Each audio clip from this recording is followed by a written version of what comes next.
Greetings everyone, Chief Yuya here, and of course you're on the Chief Yuya channel. I have a clip that I'm going to share. You know, sometimes you guys know periodically I'll find a clip that may have some teachable moments in it that we can pull from and kind of cover a few things, and of course always highlight the Anu calculation and thought inside of it. And this clip that I've had it for a while, and it's been sitting in kind of my archives, and I've been meaning to speak on it. And so now we're going to get ready to do that. We're going to watch it real quick, and then I'll be right back with the commentary on it. Thank you for being here. I appreciate it. Tell me what you're thinking and feeling right now, Gary. I'm hurt bad. Really bad.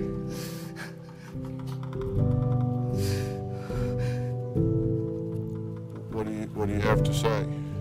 Why? I just want you to know you didn't do anything wrong. You didn't do anything wrong. What do you have to say about his reactions to this? I mean, you can see this is very raw for him. What are your feelings about the impact on your father, Gary? I'm really hurt, and I was kind of scared, honestly. Just seeing his reaction, how I don't know if it was anger or if it was just upset. What do you want from him? I just want you to understand that this has nothing to do with how you raised me or anything like that, and I just want you to be okay with. I just want you to be okay with me being transgender. Steph, he feels like he's failed as a father. He feels like he let you down. He's gone back to the point of, he says, one time for Halloween, talk about that. He dressed up like a girl. I thought it was funny at first. Yeah, certainly don't. What was the age? High school, maybe. It was during high school. And your reaction at the time? I thought it was Halloween. You know, so I just went along with it. I actually pinched him on his behind and said, hey, a good-looking girl. But I was only joking. He's not a good-looking girl. He's a very beautiful man.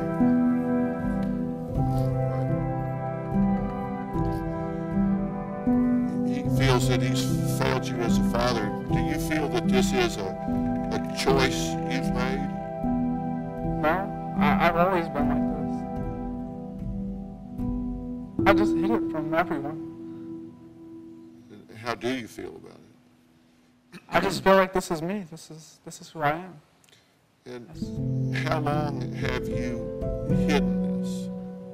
As early as 7 years old.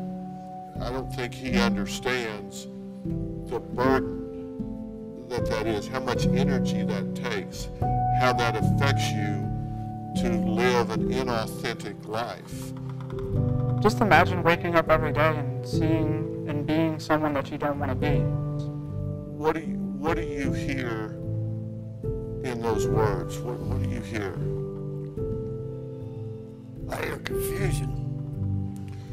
So you hear someone that is confused, mentally ill? Yes.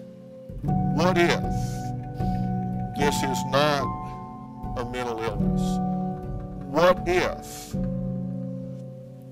this individual is pre-wired to be a woman, but in a man's body? I'm saying, what if that is the case? What could you imagine that experience would be like for that person? Pretty hard. All right, so there it is, of course. Very emotional clip, obviously, and there's a lot there to unpack. And I'm gonna just kind of briefly and quickly look at a few things, and definitely urge those of you who are watching to share your perspectives and see what some of the things you may have picked up on. So I'll try not to, just like I do with most of the clips, try not to cover too much, so that way to leave room for definitely some, expounding on some of what was presented. But you see in that clip there something very interesting. And what you see, number one, is you see a father who's obviously distraught. He's distraught not just because of the choice that his son has made in terms of his lifestyle, or his sex style rather, as I prefer to coin it, because your sexual proclivities don't necessarily define your life, but his sex style, you can see his mourning and his crying is not like he said, I'm hurt. It's because he's raised a son or raised a boy that he's now lost. So it's not just, oh, he's decided to do this and this is not how I raised him and so forth. And even though that's kind of put forth in the video, if you notice the subtitle on the actual video is that the father does not accept his transgendered son, right? And he never said he didn't accept him, right? When he was asked to express himself, the very first thing he said, he wants to know why. That was the very first thing he said, why, So a lot of times when you have certain agendas that are aggressive and that are wise, I spoke a while ago, one of the segments where I spoke about that scripture, in the Helios Biblios, where it speaks about dealing with these people shrewdly or dealing with them wisely, speaking about the children of Israel, so a lot of times things are presented to us, especially in the media, especially on TV and things like that. And if you don't have the proper context as to, who's perpetuating certain ideas on the media, it's very easy to get lost in the emotion and the cinematography and the camera angles of what's being presented. So if you notice throughout the whole clip, the father was expressing a high degree of compassion. He was only really speaking about how he felt. There was only one time he referenced something that his son said, and he only, even in that moment, spoke about it from what he hears. So he was using that first person empathetic narrative to say, well, this is what I feel, this is what I'm seeing, this is what I'm hearing, but never once tried to impose thought on his son, if you notice, right? Even though Dr. Phil did, we'll get into that. He didn't condemn him. He only asked why. Like, why would you do this? Like, what questions do you have? Or when he kept saying, what are you feeling? He said, why? And he never said that what he was doing was wrong for him. Dr. Phil did say that. He said, you're saying this is wrong, but he never said that. He never said this is wrong for my son. He said, I'm trying to understand what exactly happened, because again, as a man, when you plant a seed, or you fertilize and you cultivate the soil of a woman, most men are visionaries and architects and planners to some degree. This is the way our mind works, in a very linear fashion, where when we do something, we're thinking what this may look like 3 years down the road, or 5 years down the road, 10 years down the road. And in a situation like this, where you're planting something and you're seeking to cultivate, and then it's kind of, your legs are sort of swept from underneath you.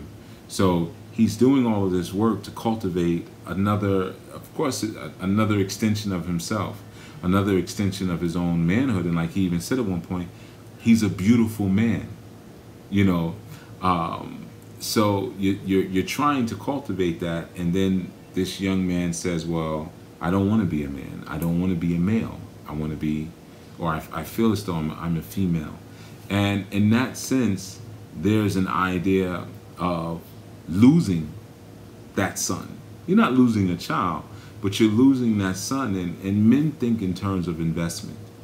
You know, so even within the walls of a relationship, you find that typically when there's any type of parting or breakup, that's the first thing the man will speak about. Everything he's invested, my time, my energy, I paid for this, I sacrificed this, because that's the way men think. And sometimes people will try to guilt them out of it.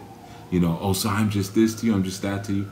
It's just the way that men are wired, you know. So, of course, he's hurt because he's thinking about the investment, my sperm. You know, I delivered my sperm for a specific purpose, and that's being taken from me. You know, he said that he felt like he failed his son. So again, you have this idea there where he's taking ownership. You know, he's not saying, well, he's thinking this, he's saying, I feel like I failed my son, you know, and that's really where his thinking is. And, you know, if you look at the subtitle where it says that he will not accept his transgendered son, which he never said that, the terminology there even implies that the boy is transgendered, right? Not that he's exploring sexuality, he's exploring the ideas of transgenderism, but it's almost like saying the slave trade. There's a statement made there that the individual is born now. You're born a slave when we just traded you. The transatlantic slave trade, not the enslaved trade, you know. So in the same thing with this young man where it's transgendered son, it's saying that it's a done deal. He's transcended gender. Now, there's some other pieces to that I think are important to speak on that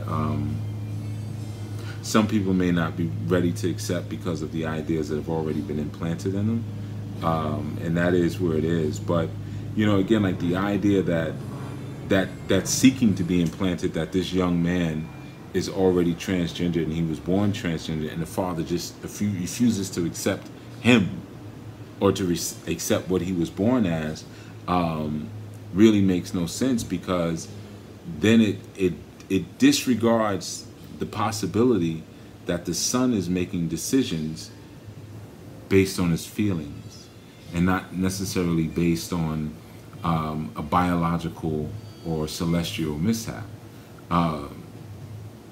The father never said he didn't accept him, right? So that's an important thing. The son had said he wanted him to be okay with him being transgendered.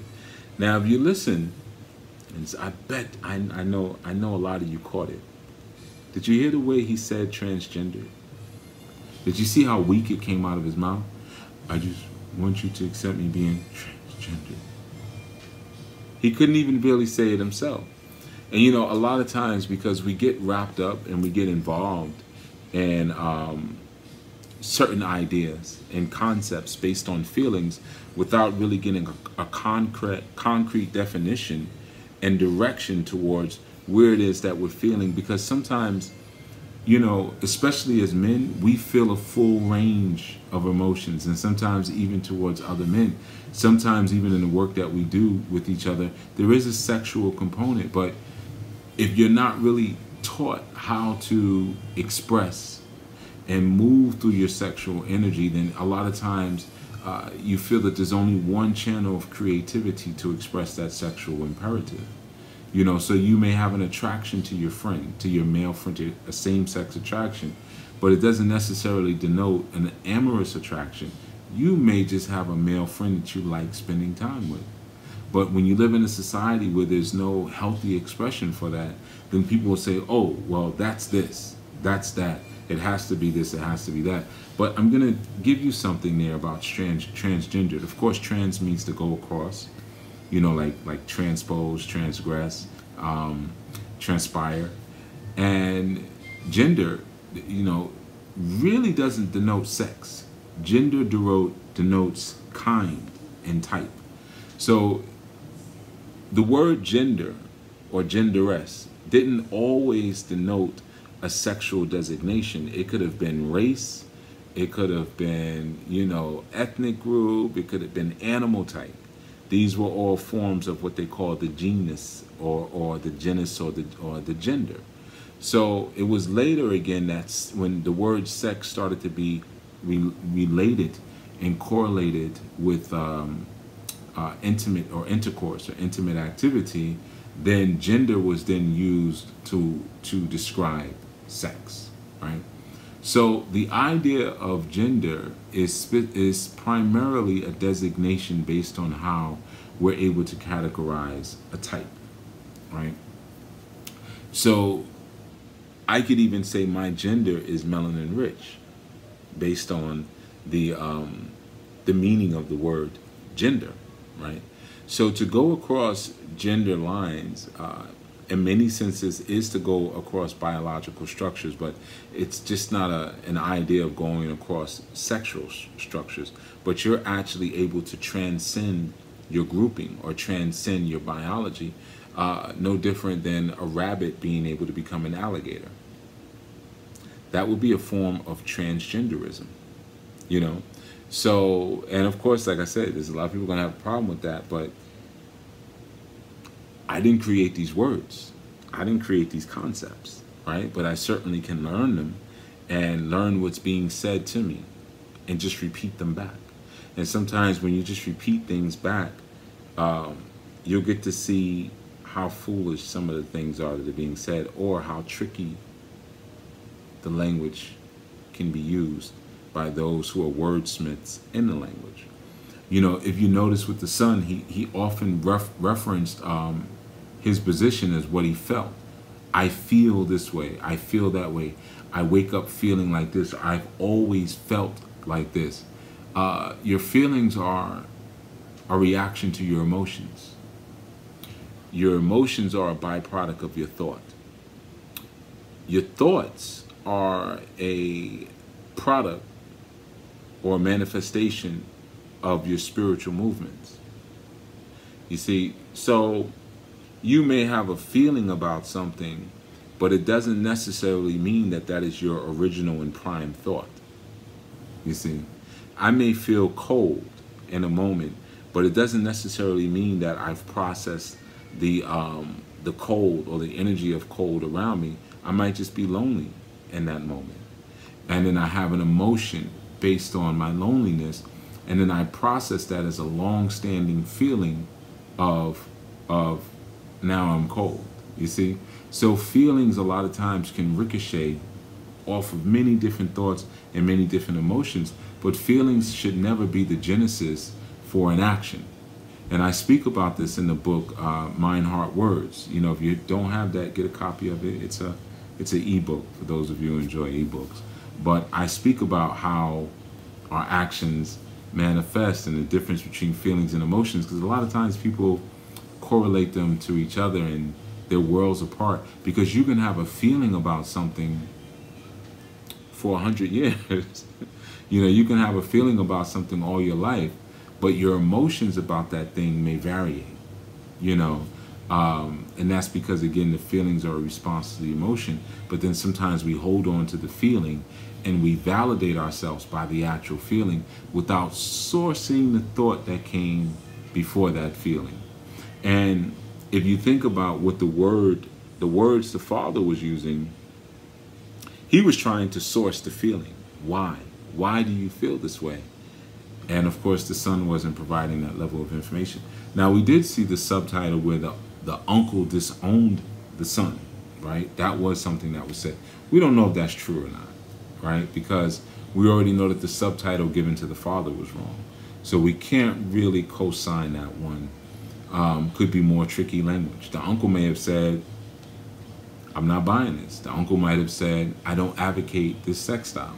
A lot of different things can be said, but again, when you live in a society that is hell-bent on disempowering the heterosexual men of that society in order to keep them controlled, you know, in order to keep an uprising or a rebellion from happening, you have to always stifle the manhood in people, right?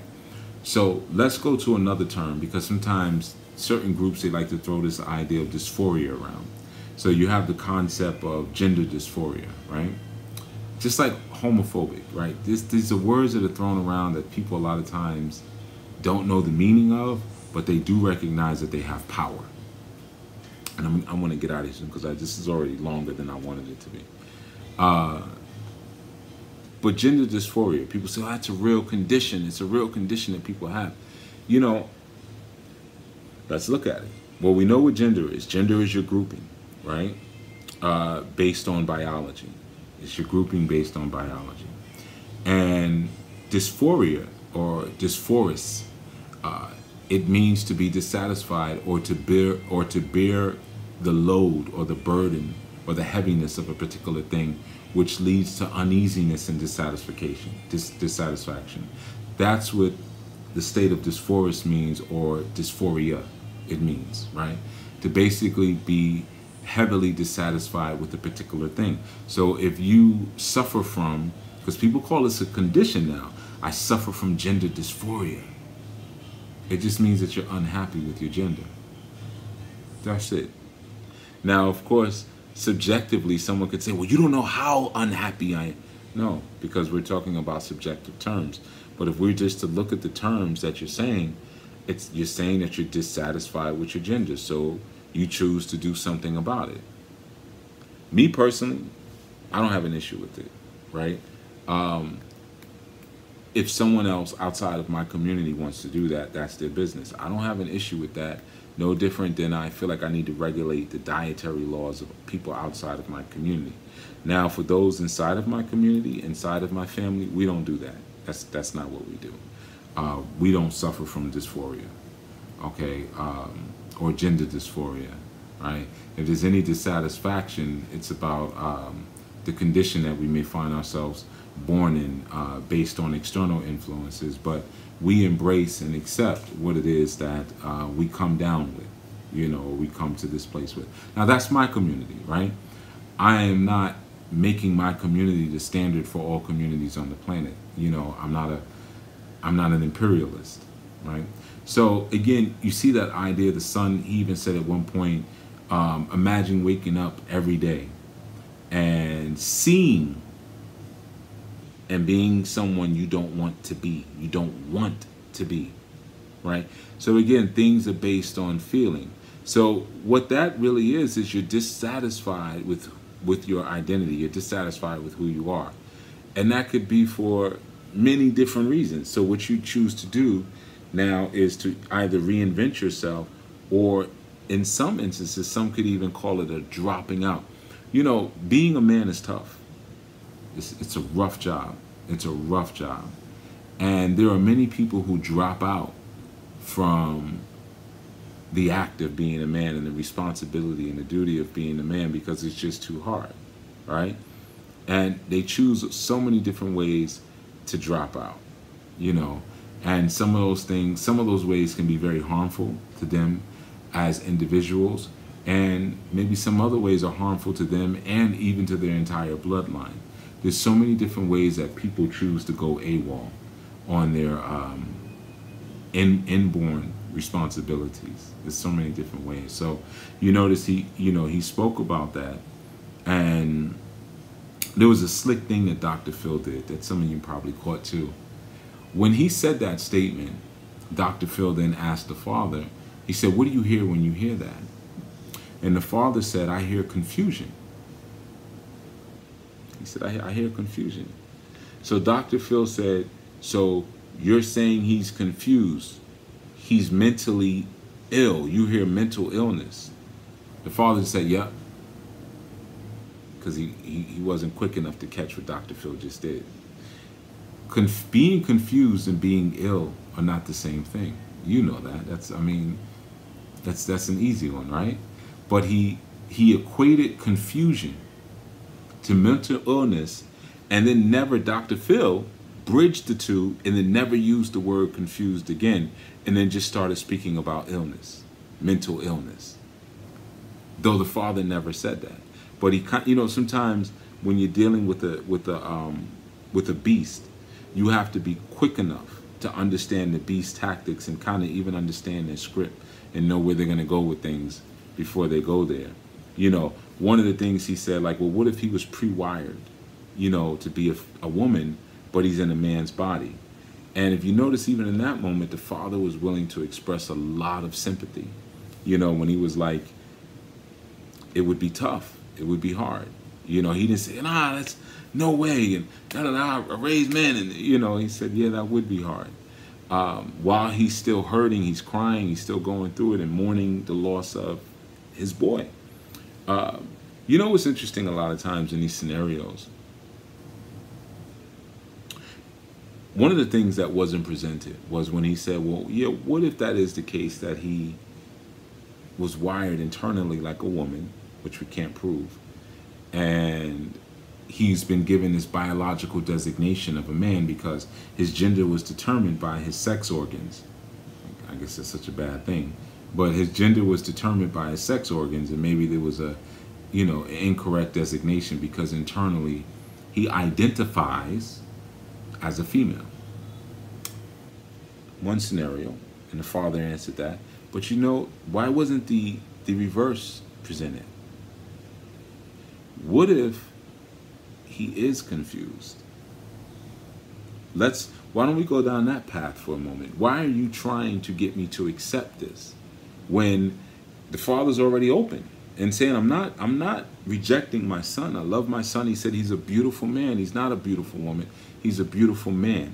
So he's acknowledging that there's a beauty there, right? And there's obviously a large degree of love there. He wouldn't have been so heartbroken. And even the son couldn't really rail against him. That's how you could tell some of the subtitles and stuff, they were lying, because you could see the guilt with the son. Like he said, I feel hurt. I feel bad. Yeah, because you know you've been attention whoring. You know, but aside from that, why wasn't the converse presented? What if he is a man inside of a man's body and is currently going through gender confusion or gender miseducation and misunderstanding as to who and what his grouping is? What if that's actually the issue here? Can we go down that road and look at why that may have happened? But if you notice, a lot of times when these scenarios presented, that's never ever looked at. Why? All right, so I'm not going to say anything else. I mean, I could go on this one. I'm trying to just, like my last one I did, just keep it above the surface and give you all an opportunity to go deeper. So, you know, let's keep it respectful, all right? We don't need to, you know, let's not with the childish rant. Yeah, see, them people is cave people. We know what it is, all right? But let's keep it respectful, and let's keep it functional and progressive. We're not going to disrespect the father. We're not going to disrespect the boy. We ain't even going to disrespect Dr. Phil's sneaky, weasel-eyed self. You see, he got them weasel eyes. I tell you, I look at that physiognomy. That physiognomy does never lie. Them weasel eyes. So you saying he's mentally ill? Stinking doctor. Anyway, so, you know, definitely share your thoughts and everything like that. And lots of love to my Anu people. You know what we're doing here. And for those of you who may be hard set on that lifestyle and that culture, this commentary isn't for you. You know, there's no debating. You know, I'm speaking to my people, and then I'm allowing some other people a peep into behind the curtains into what we do as Anu, you know, but, you know, this is not an opportunity to now debate and, you know, money. Like, we're being kind here. So let's just keep it kind. Let's just keep it respectful, you know, and I look forward to hearing your comments. Peace.